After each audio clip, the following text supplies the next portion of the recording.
So now let's talk about how the new Grand i10 drives.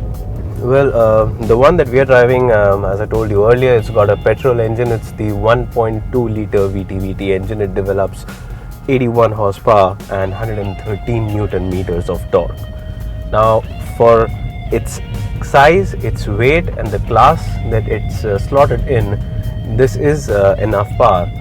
And the engine itself is a very smooth unit. So at idle, there's barely any sound you can hear from the engine. Even when you're trotting along at a comfortable speed of say 50 or 60 in the town, there's barely any vibrations or sound coming in from the engine.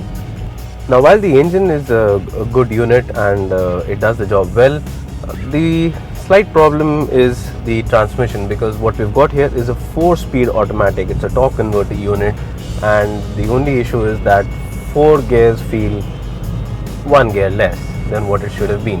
Now, when you're driving in city traffic, there's no problem really. I mean, the gearbox is pretty quick, so there's no lag. So on that part, the gearbox performs well. It performs upshifts and downshifts pretty quickly, so you don't have to wait for that. And the only problem arises when you're driving on the highways or when you're doing triple digit speeds, because what happens is that when you're doing just above 100 kilometers, the engine RPM is almost 3000 RPM, and going higher just makes you feel the engine is getting strained, and that is the point when you feel an additional gear really could have helped.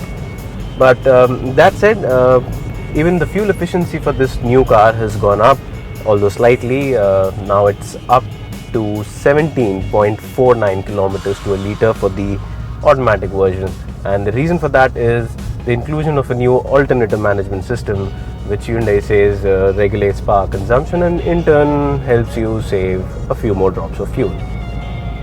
In terms of ride quality, well, Hyundai has mostly got the ride quality spot on in their cars, and the Grand i10 is no different. So most of the road undulation and bumps are dealt with in a good manner, so the occupants are largely insulated from these bumps. So on that front, the Grand i10 scores well.